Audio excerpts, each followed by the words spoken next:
අයිබෝන් ඉතින් මේ වීඩියෝ එක කරේ අපි ෆියෝනා කොන්සර්ට් එක කරපු සර්ප්‍රයිස් එක. මම දැන්නේ කොන්සර්ට් එකක් බලන්න. අපි ගිහිල්ලා බලමු. අපි ගිහිල්ලා බලමු. සහ ඔඩියන්ස් එකට දීපු gift එක ගැන නැත්නම් අපි මල් දාලා කරපු වැඩේ ගැන කතා කරන්න. ගොඩක් කට්ටිය ප්‍රශ්න අහලා තිබ්බා ඇයි ඒ වගේ වැඩක් කරන්න හේතු උනේ මොකක්ද? එතකොට මම ඔඩියන්ස් එකත් එක්ක කතා කරද්දී ඔඩියන්ස් එකට කිව්වා ඔයගොල්ලන්ගේ වැටෙන මල් අල්ල ගන්න. හැබැයි මම හේතුවක් කියන්නේ නැහැ කියලා. ඉතින් හේතුවක් කියන්නේ නැහැ. ඔයාලා ළඟට වැටෙන මල් පෙත්තක් අල්ල ගන්න බලන්න. ඉතින් හේතුවක් කියන්න තමයි අපි අද මේ වීඩියෝ එක කරන්න හදන්නේ. මේ වැඩේ කරන්න ප්‍රධානම හේතුව උනේ මට ඇත්තටම ඕන වුණා ඔඩියන්ස් එකත් එක්ක කොහොමද ඔඩියන්ස් එකට කොන්සර්ට් එක ෆීල් වෙන්නේ සහ ලොකු ඔඩියන්ස් එකක් ඇතුළේ ඉද්දි ඇත්තටම ඔඩියන්ස් එක මොන වගේද ග්‍රැබ් කරගන්නේ ආටිස්ට්ගේ පර්ෆෝමන්ස් එක මොන වගේ දේවල්ද ඒකේ වෙන්නේ කියලා දකින්න ඒ පැත්ත මට දකින්න ආසාවක් තිබ්බා. මොකද එතෙන්ට යන්න බෑ. අපි ඔඩියන්ස් එකට ඉස්සරහින් ඉන්නේ හැමතිස්සෙම පර්ෆෝම් කරද්දි බෑක් ස්ටේජ් එකේ සහ ස්ටේජ් එකේ තමයි අපිට ගොඩක් වෙලාවට ඉන්න පුළුවන්. ඒ දවසේ මට බලන්න ඕන වුණා. ඉතින් ඒකට අවශ්‍ය බෑග්ග්‍රවුන්ඩ් එක හදලා දුන්නේ මෙයා. ඉතින් මෙයාගේ තමයි අයිඩියා එක. ඔයගොල්ලෝ බයින දෙයක් මෙයාට බයින්න. අදහස මෙයාගේ. නේ ඉතින් වා කියන්න වාට ඇයි ඒ වගේ අදහසක් ආවේ කියලා. වාට ඇයි මාව එහෙම රැවුලක් දාලා යවන්න ඕනුනේ. රැවුලක් දාලා යන්න හිතුනේ. ඉතින් ඔයා ගවන්න බෑනේ ඉතින් එළියට ওই විදියට. ඕකේ. හරි. මම ගියොත් ඉතින් ඔඩියන්ස් එක ඇට්‍රැක්ෂන් එකක් ඇති වෙනවා. ඊට පස්සේ වාට නිදහසේ කොන්සර්ට් එක බලන්න බැරි වෙනවානේ. ওই විදියට ගියොත්. ඒ නිසා ඉතින් රැවුලක් දාන එක තමයි හොඳම වැඩේ. හොඳ වැඩේ විදිහට අඳුර ගන්න බැරි. ඔව් අඳුර ගන්න බැරි වෙන්න මුලින් අර මාස්ක් එකක් දාන්න. හැබැයි වැඩේ ෆේල් වුණා. එකතරක එක්කෙනෙක් අඳුර ගත්තා අපි. ඔව් ඒකත් ඒක බැලුවා මුලින් සොලියුෂන්ස් කීපයක් බැලුවා. මාස්ක් එකක් දාලා කොණ්ඩයක් දාලා මොකද කරන්න පුළුවන්.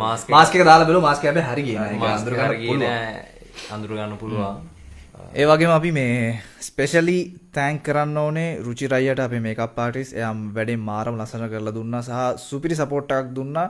එයා හින්දා මගේ තව කොන්ෆිඩන්ස් ලෙවල් එකත් වැඩිනවා. මොකද මම දැනන් හිටියේ නෑ මේ එච්චර දුරට මාව වෙනස් කරන්න පුළුවන් කියලා. thank you so much රුචි රයි අපේ වැඩේ ලස්සනට කරලා දුන්නාට.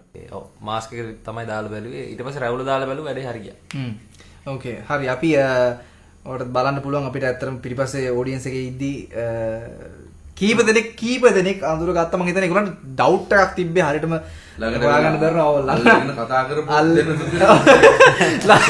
කතා කරපු දෙන්නෙක් තිරිය සහ අපි අඳුරටම කීප දෙනෙක් හම්බුණා. එයාලට අඳුර ගන්න බැරි වුණා. කොටිම කියනවා නම් කොන්සර්ට් එක ඕගනයිස් ඇවිල්ලා කතා කරලා ගියා මේ කොන්සර්ට් එක අඳුර ගන්න බැරුව. ඔව් කොන්සර්ට් එක ඕගනයිස් එකේ යාළුවෝ හිරන්ත ගියා. ඉතින් එහෙම සිද්ධියක් වුණා. ඒක හරිම විනෝදයි. ඇත්තටම හරිම විනෝද අත්දැකීමක් ඒක මට. අපිට හොඳම දේ වුණේ මම කොහොමද කොන්සර්ට් එකේ ඔය වගේ කොන්සර්ට් එකක් බලන්න ගියාම මම හිතන්නේ කාලෙන් අවුරුදු 2-3කින් විතර. සෑහෙන කාලේ මට මතකයි කාලේ මම එක්ස්පීරියන්ස් එක කොහොමද අමුතු දේවල් ඒවට කියන්න ඔබට අමාරුයි කියන්න. ඒවත් එක්ක අපිට ආපු පළවෙනි බාධකය තමයි එක්කෙනෙක් අඳුර ගත්තා අපිව. ඇත්තට ඒක පැහැදිලි කරන්නකො මොකක්ද උනේ කියලා. ඔය ඇවිල්ලිටි සමහර අයිය කෙනෙක් වගේ නේද? අයිය කෙනෙක් කියන්නේ අපි ගාව වීඩියෝ එකක් තිබ්බා. එයාව කැප්චර් කරලා තිබ්බා අපික දාමු. ඇවිල්ලා රවින් නේද කියලා ඔය පාට රවින් නෑ කිව්වා. නෑ රවි මේ හිරන්ත. ආවද? නෑ රවින්. නෑ හිරන්ත. අපි මොකද බලගෙන මම මුකුත් කිව්වේ නෑ. මම මුකුත් කියන්නේ ෆුල් කන්ෆියුස්. ඇයි මෙයා බය වෙලා කිව්වේ දැන් යම් මෙතන මොකද නෑ. කොහොමද එහෙම හිරන්ත කොහොමද රවින් කියන්නේ? මේ අපි ආසම ගායකයෙක්. අපි ආදරේම ගායකයෙක්. මට අඳුර ගන්න පුළුවන්. කොහරි දැන් ආසම ගායකයා ආදරේම ගායකයා ඔයාගේ සැකේ ඔහොම තියාගෙන ආදරේ කාටවත් කියන්න එපා. හැබැයි ඉවරනකම් අපි තරකම සෙට් වුණා. කිව්වේ නෑ. යා කොන්සර්ට් එක හොඳට එන්ජොයි කරා. අපිත් එන්ජොයි කරා. කීප තැනකදී අපිට ආයි හම්බුණා. එහෙම කිසිම ගැටලුවක් නෑ. සුපිරි ඩයල් එකක් තනියෙන් ඇවිල්ලා හිටියේ. ඔෆිසර්ලා කොන්සර්ට් එක බලන්න. බෑග් එකයි දාගෙන හෙල්මට් එක අතේ බෑග් එක කරේ. එතන ඊළඟට යන් අපේ ඉන්න සිනමැටෝග්‍රැෆර් සම්සිදු අපි ඇත්තට මෙයා තමයි ඔයාලා දකින හැම රීල් එකකම ඇත්තරම ලොකුම වැඩේ කරන්නේ. හැම රීල් එකක්ම ඔයාලා ඔය දකින හැම රීල් හැම කොන්සර්ට් එකකට පස්සේ එන රීල් එකක් අපි ලස්සනට ඒ වැඩේ කරලා මෙයා ඇතුළේ මෙයාගේ තව ඉන්න කීප දෙනෙක් අපිට ඒ ඔක්කොම ගෙදර ගෙන්න ගන්න අමාරුයි. ඔව්. මොෂාන් මල්ලි එතකොට ඒ කීප දෙනෙක් ඉන්නවා. ඒ ඔක්කොමත් එක්ක තමයි අපි මේ වැඩ හැමදාම කරන්නේ සහ අපි මේ ඉන්නේ මගේ ටීම් එක. මගේ ටීම් එක සහ මගේ යාළුවෝ ඔක්කොම ටික. ඉතින් සාසි පැහැදිලි කරන්න වාට මොනවද ඇතිවෙච්ච ගැටලුව අපේ ඇතුළත අපි දෙන්නව කොහොමද කවාට කැප්චර් කරගනිද්දි වෙච්ච ගැටලු සහ අපි දෙන්නට මේ අර බලන්න ඒවා කියලා මොනවද වා පෙන්නුවේ එතුලේදී අපි හැමදේම හදාගන්න බෑ. ආපගම පෙන්නපු එක බෑ මාරු. ඒකම එහෙම සමහර ඒවා පෙන්වන්න පුළුවන් දේවල් තියෙනවා බැරි දේවල් තියෙනවා. කර එතකොට ඊට අමතරව මමත් පෞද්ගලිකව ගොඩක් එන්ජොයි කරා අපේ මේ හැම එක්කිනාගේම සින්දු අපේ හැමෝම සින් කරන සින්දු ඒකත් ඔයාලට බලන්න පුළුවන්. පිටිපස්සේ දැන් ඔයාලත් එක්ක මම ෆ්ලෑෂ් ලයිට් ගැහුවත් එක්ක කට්ටියට අපේ ෆ්ලෑෂ් ලයිට් උත් ගැහුව කට්ටියත් එක්ක එකතු වෙලා කෑව බිව්වා ෂෝ එකේ හැමතැනම ඇවිද්දා ෆුල් ෆන් එකක් ගත්තා. හරි ඊට පස්සේ අපේ ස්පෙෂල්ම ගොඩක් අය අහලා තිබ්බා ප්‍රශ්නේ සහ ඔයාලට මල් බස්සක් දුන්නා සම්පූර්ණ මල් දැම්ම මුළු ඔඩියන්ස් එකටම. එතකොට එතෙන්දි මම ඔයගොල්ලන්ට කිව්වා ඔයගොල්ලන් ලාවට වැටෙන මල් පෙත්තක් අල්ල ගන්න බලන්න. මම හේතුවක් කියන්නේ නැහැ කියලා. හරිද? ගොඩක් කට්ටිය මම මෙන්ෂන් කරලා මේ මල් පෙති ගෙදරන කියලා සමහර අය ලැමිනේට් කරලා පවා මේ මල් පෙති හරිද? ලැමිනේට් කරලා පවා ඒවා තියාගෙන ඉඳලා thank you so much. ඉතින් ඒකේ හේතුව කීප දෙනෙක්ට ඒක නෝට්ලා තිබ්බා. මොකද කීප දෙනෙක් මාව කලින් හම්බෙලා තිබුණ හින්දා දෝ ගොඩක් බහුතරයක් දෙනට ඒක නෝට්ලා තිබ්බා. අපි කරපු වැඩේ සක්සස් වෙලා තිබ්බා. ඒක ඇත්තම හේතුව අපි දීර්ඝ කාලීනව මම අපි හදාගත්ත තියෙනවා කොහොමද ඒකට කියන්නේ සිංහලෙන් කියන විදිහට පර්ෆියුම් එකක් තියෙනවා. ඉතින් මේ පර්ෆියුම් එකේ මට ස්පෙෂලායිස් වෙච්ච එකක් ස්පෙෂලායිස් කරගත්ත එකක් ඒක ඒ මාත්‍රාවට හරියට මේක හදලා ඒ විදිහටම ඒ මල් වලට හැම එකකටම වදින්න අපි හදලා තමයි උඩින් ඩ්‍රෝන්ස් වලින් එක දැම්මේ. ඒක කලින් මාව හම්බෙලා හරි මගේ ළඟ ඒ කියන්නේ හම්බෙච්ච අය ගොඩක් අයට නෝට්ලා තිබ්බා ඒක වාගේ පර්ෆියුම් එක නේද කියලා. ඉතින් අපි ඒක තමයි කරන්න උත්සාහ කරේ හේතුවක් කියන්නේ නැතුව.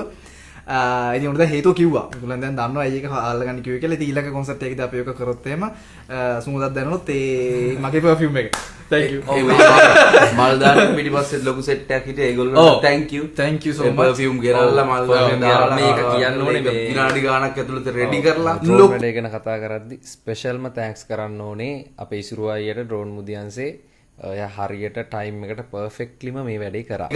ලොකු process එකක්. ලොකු process එකක්. මම ස්ටේජ් එකේ ඒ කියන්නේ මම කොන්සර්ට් එක පටන් ගන්නදී එතන ඇතුළට එන තැන ඉඳලා සිං කරලා එළියට බහලා යන තැන වෙනකන් ඒක ලොකු process එකක්. මොකද අපිට ආව ලොකුම ප්‍රශ්නේ මොකද අපි ස්ටේජ් එකේ ඉඳන් ගොඩාක් පිටිපස්සේ තමයි හිටියේ. එතකොට එතෙන්ට මයික් එකට එන සිග්නල් ටික lost වෙනවා. ඊට පස්සේ අපේ ඉන්නේ එකක් යූස් කරනවා අපි කියන එක අපිට නැහැ. චෙක් කරා. ඔව් හතර පාර වඩා චෙක් කරා. ඒතර මයික් එකයි බොඩි පැක් එකයි මම ෂාට් පවුස් එකක් ගාගෙන යනවා ඉන්නේ එක මෙව දාගෙන. තට්ටු කර වැඩ. ඒ විදිහට අපිට චෙක් කරන්න උනා. ඊට පස්සේ සෑහෙන පාරක් දැන් ඔයගොල්ලන් අහන්න පුළුවන්. ඉතින් ඇයි එච්චර දුකක් වින්දේ කියලා නෑ. ඒක තමයි සතුට. ඒක ඒ වගේ ක්‍රියේටිව් දෙයක් කරලා අපි ඒක සක්සස් වුණාට පස්සේ අපිට සෑහෙන සන්තෝෂයි. සහ ඒක ගැන ගොඩක් දින කතා කරද්දී ඒකටත් සන්තෝෂයි. සෝෂල් මීඩියා වල යද්දි අපි දකිනවා වීඩියෝස් 4ක් බැලුවොත් කෙලින්ම 3ක් විතරම මල් වැටෙන ඒවා. ඊට පස්සේ සංගුණ වමුත්තා කියලා ඕගොල්ලෝම දාලා දෙනවා. තව කියනවා ඇත්තටම ගොඩාක් හොඳට perform කරා කියන මම මගේ entire life එකවත් එක්ක හිටපු life එක ඒක ගොඩක් කට්ටිය දාලා තිබ්බ සහ මට පෞද්ගලිකව මේ ඒ කියන්නේ අපි හිතුවේ මේ ජීවිතේ අන්තිමටම කියන කොන්සෙප්ට් එක මේකද ඒක ඇත්තටම මේ එහෙම perform කරන්න මම දන්නේ එකක් මම හිතන්නේ මම audience එකේ ඉඳලා audience එකේ ඔයාලත් එක්ක ඉඳලා මම එතන stage එකට ගියපු හින්දා වෙන්නත් ඇති හේතුව ඒක තමයි නේ. ඒක තමයි නේ. ඒක audience එකේ මම හැමදාම මගේ උපරිමය කරනවා. ටිකට් එකක් අරගෙන මාව බලන්න එන මනුස්සයට අසාධාරණයක් වෙන්න කවදාවත් තියන්නේ නැහැ. මම මගේ උපරිමය හැමදාම කරනවා. ඉතින් කොහොම හරි ෆියෝනා කොන්සර්ට් එකේදී ඒක වැඩිපුර වුණා. එහා ගියා. ඉතින් මම A level එකේම හැම performance එකක්ම තියාගන්න බලාපොරොත්තු වෙනවා. ඒකත් නෙමෙයි වෙන්න පුළුවන් උපරිමය බලද්දී. මේකත් නෙමෙයි අපේ උපරිමය. ඔව්. හරිද? ඔඩියන්ස් එකත් සෑහෙන්න එකකින් සතුටු වුණා කියලා අපි දැක්කා. අපි කමෙන්ට්ස් වලින් කියෙව්වා. සහ end of the day අපිට ඒක තමයි අපි බලාපොරොත්තු වෙන්නේ audience එක අපි entertain කරන එක අපි entertainers ලා විදියට. ඉතින් ඕගොල්ලන් ඒක සෑහෙන්න enjoy කරා කියලා හිතනවා. අපි තව මොනවා හරි ඕක නැතුව තව මොනවා හරි වෙන creative වැඩක් එක්ක ඉස්සරහදී හම්බෙමු. ජය වේවා. එහෙනම් අපි ආයෙ හම්බෙමු. see you